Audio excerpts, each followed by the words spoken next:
Meus amigos, eu quero cumprimentar todos os ministros empossados, os senhores governadores, senhoras e senhores parlamentares, familiares, amigos, senhoras e senhores. Eu pretendia que esta cerimônia fosse extremamente sóbria e discreta, como convém ao momento que vivemos.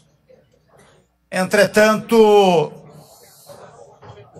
eu vejo o entusiasmo dos colegas parlamentares, dos senhores governadores, e tenho absoluta convicção de que este entusiasmo deriva precisamente da longa convivência que nós todos tivemos ao longo do tempo.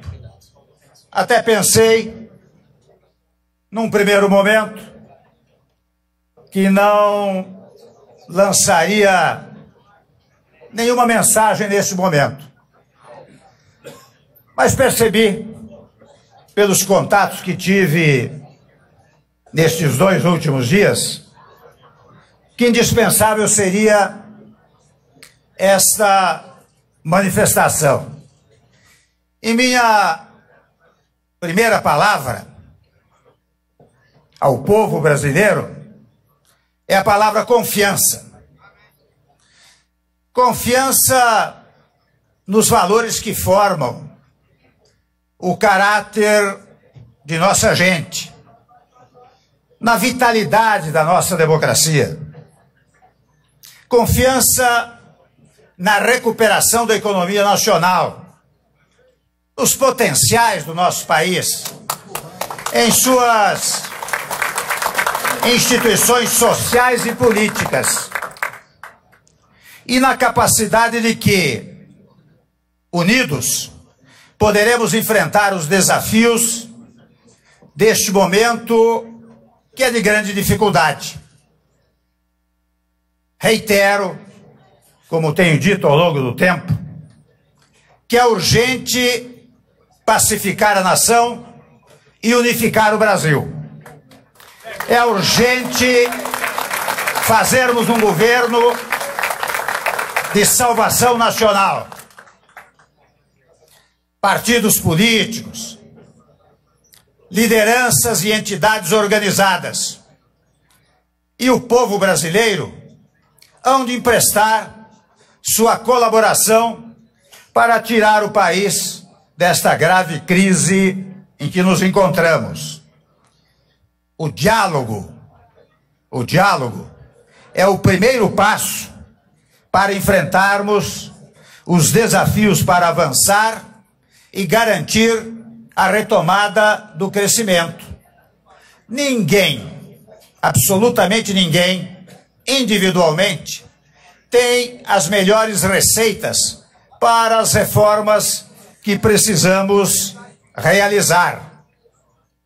Mas nós, governo, parlamento e sociedade, juntos vamos encontrá-las. Eu conservo a absoluta convicção de que é preciso resgatar a credibilidade do Brasil no concerto interno e no concerto internacional. Fator necessário para que empresários dos setores industriais, de serviços, do agronegócio e os trabalhadores, enfim, de todas as áreas produtivas, se entusiasmem e retomem em segurança com seus investimentos. Teremos de incentivar de maneira significativa as parcerias público-privadas, na medida em que este instrumento poderá gerar emprego no país. Sabemos que o Estado não pode tudo fazer. Depende da atuação dos setores produtivos, empregadores de um lado e trabalhadores de outro. São estes dois polos que irão criar a nossa prosperidade. Ao Estado compete, vou dizer aqui o óbvio, compete cuidar da segurança, da saúde, da educação, ou seja, dos espaços e setores fundamentais que não podem sair da órbita pública. O restante terá que ser compartilhado com a iniciativa privada, aqui entendida como a conjugação de ação entre trabalhadores e empregadores. O emprego, sabemos todos, é um bem fundamental para os brasileiros.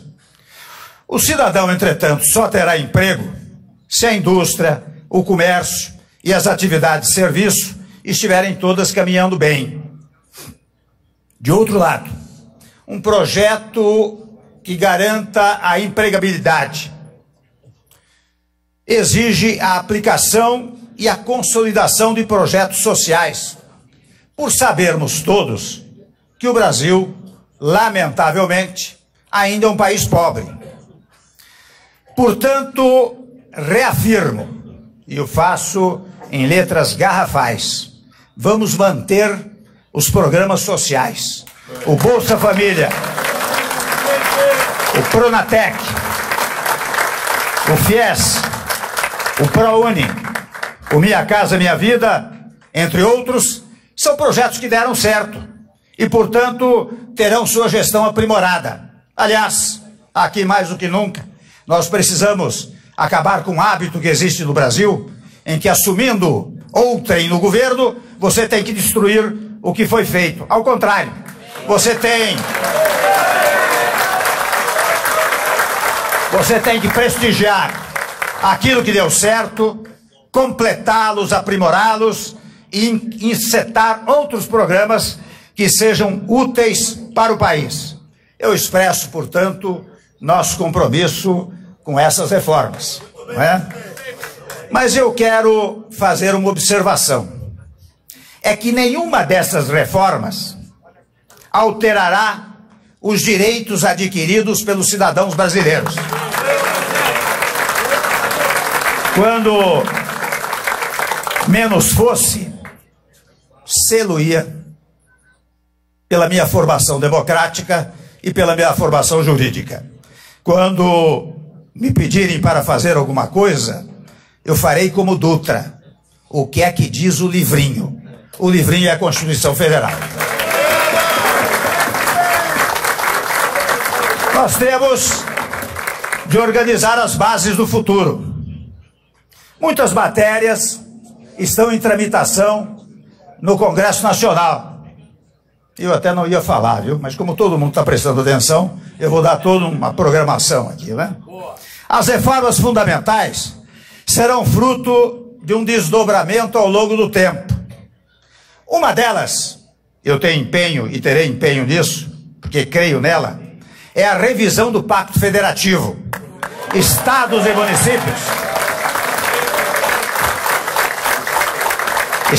e municípios precisam ganhar autonomia verdadeira, sob a égide de uma federação real, não sob uma federação artificial, como vemos atualmente. A força da União, nós temos que colocar isso na nossa cabeça, deriva da força dos estados e dos municípios. Há matérias, meus amigos, controvertidas, como a reforma trabalhista e a previdenciária.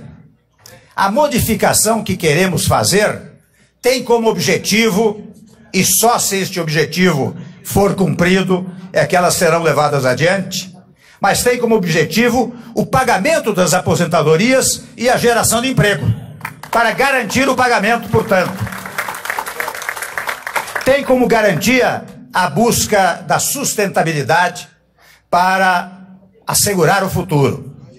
Esta agenda, difícil, complicada, não é fácil, ela será balizada, de um lado pelo diálogo e de outro pela conjugação de esforços. Ou seja, quando editarmos uma norma referente a estas matérias, será pela compreensão da sociedade brasileira. E para isso é que nós queremos uma base parlamentar sólida, que nos permita conversar com a classe política e também com a sociedade.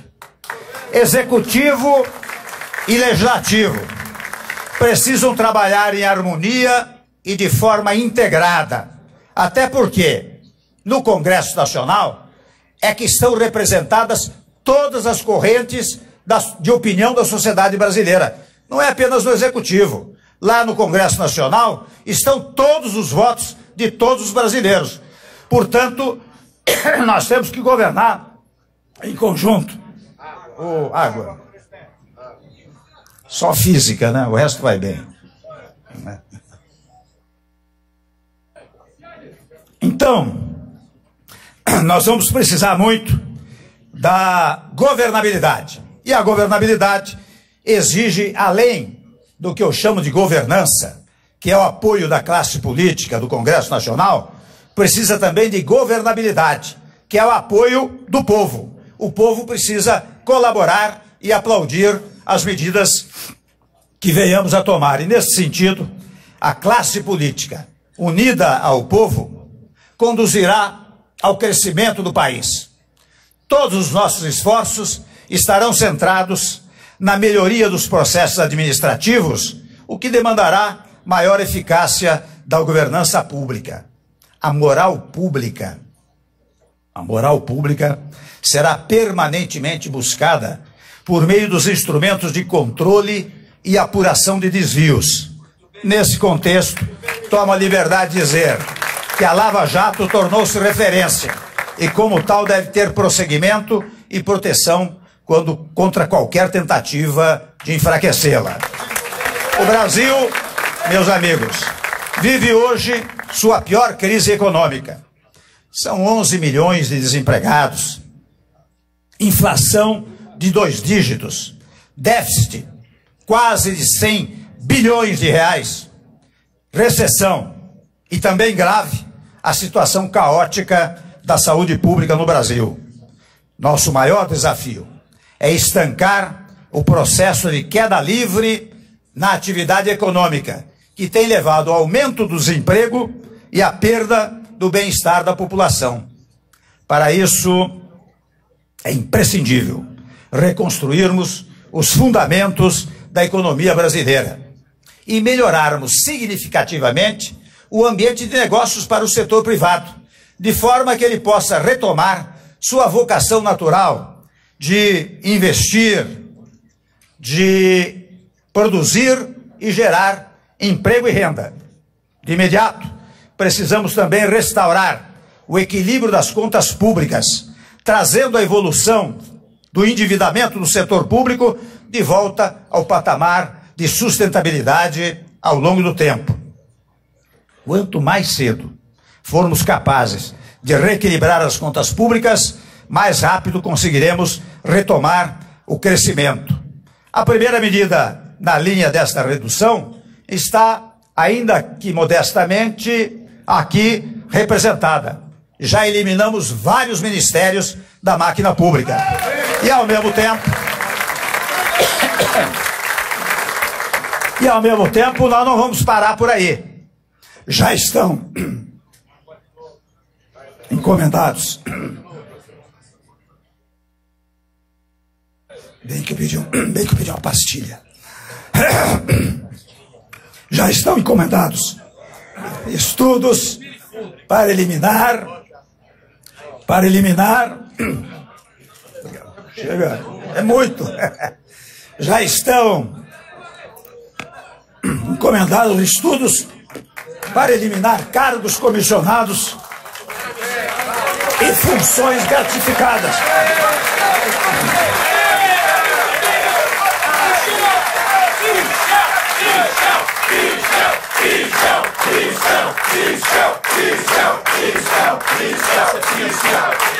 Sabidamente, funções gratificadas desnecessárias. Sabidamente na casa de milhares e milhares de funções comissionadas. Eu quero também, para tranquilizar o mercado, dizer que serão mantidas todas as garantias que a direção do Banco Central hoje desfruta para fortalecer sua atuação como condutora da política monetária e fiscal. É preciso, meus amigos, e aqui eu percebo que eu fico dizendo umas obviedades, umas trivialidades, mas que são necessárias, porque ao longo do tempo eu percebo como as pessoas vão se esquecendo de certos conceitos fundamentais da vida pública e da vida do Estado. Então, quando eu digo é preciso dar eficiência aos gastos públicos, coisa que não tem merecido maior preocupação no Estado brasileiro, nós todos estamos de acordo com isso. Nós precisamos atingir aquilo que eu chamo de democracia da eficiência. Porque se no passado nós tivemos, por força da Constituição, um período da democracia liberal, quando os direitos liberais foram exercitados amplamente, se ao depois, ainda ancorado na Constituição, nós tivemos o desfrute dos chamados direitos sociais que estão previstos na Constituição, num dado momento, aqueles que ascenderam ao primeiro patamar da classe média começaram a exigir eficiência. Eficiência do serviço público e eficiência dos serviços privados. E é por isso que hoje nós estamos na fase da democracia da eficiência, com o que eu quero contar, com o trabalho dos senhores ministros, do parlamento e de todo o povo brasileiro. Eu quero também remover, pelo menos nós faremos um esforço extraordinário para isto, a incerteza introduzida pela inflação dos últimos anos. Inflação alta, vai mais uma trivialidade, atrapalha o crescimento, desorganiza a atividade produtiva e turva o horizonte de planejamento dos agentes econômicos. E sabe quem sofre as primeiras consequências dessa inflação alta? É a classe trabalhadora e os segmentos menos protegidos da sociedade, é que pagam a parte mais pesada dessa conta. Nós todos sabemos que há um bom tempo o mundo está de olho no Brasil. Os investidores acompanham com grande interesse as mudanças no nosso país. Havendo condições adequadas, e nós vamos produzi-las, a resposta será rápida, pois é grande a quantidade de recursos disponíveis no mercado internacional e até internamente, e ainda maior as potencialidades no nosso país. É com base no diálogo nós adotaremos políticas adequadas para incentivar a indústria, o comércio, os serviços e os trabalhadores. E a agricultura, tanto a familiar quanto o agronegócio. Precisamos prestigiar a agricultura familiar, que é quase um micro empreendimento na área da agricultura, especialmente apoiando e incentivando os micros, pequenos e médios empresários. Além de modernizar o país, estaremos realizando o maior objetivo do governo: reduzir o desemprego, que há de ser, os senhores percebem que eu estou repetindo este fato, porque eu tenho tido, e os senhores todos têm tido, contato em todas as partes do país com famílias desempregadas. E nós vemos o desespero desses brasileiros que contam com um país com potencialidades extraordinárias e que não consegue levar adiante uma política econômica geradora de empregos para todos os brasileiros.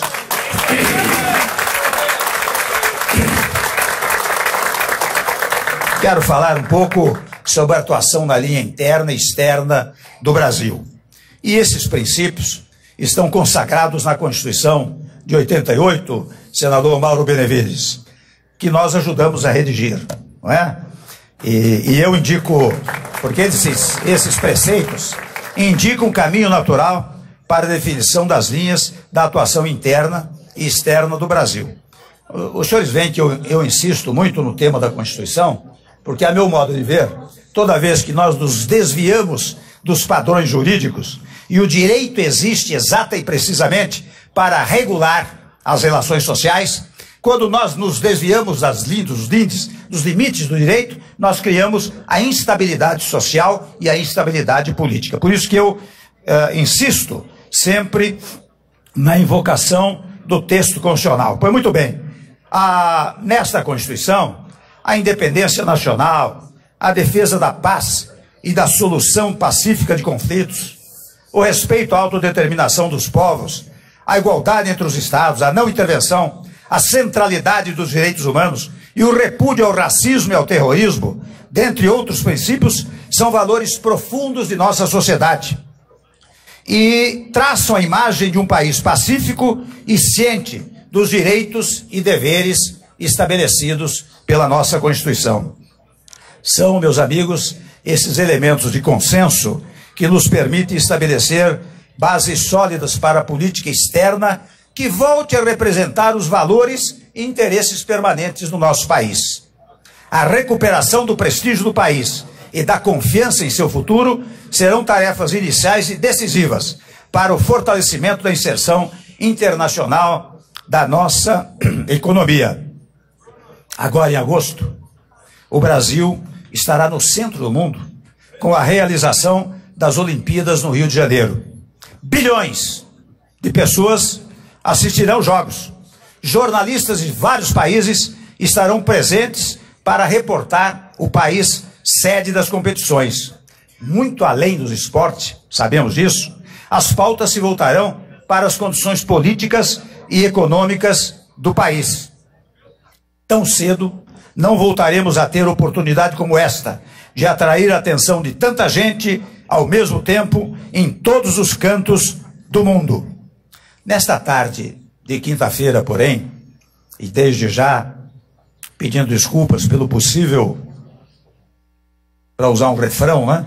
Pelo possível alongado da exposição, eu quero reiterar que a minha intenção era realizar esta cerimônia, digamos assim, com a maior sobriedade possível.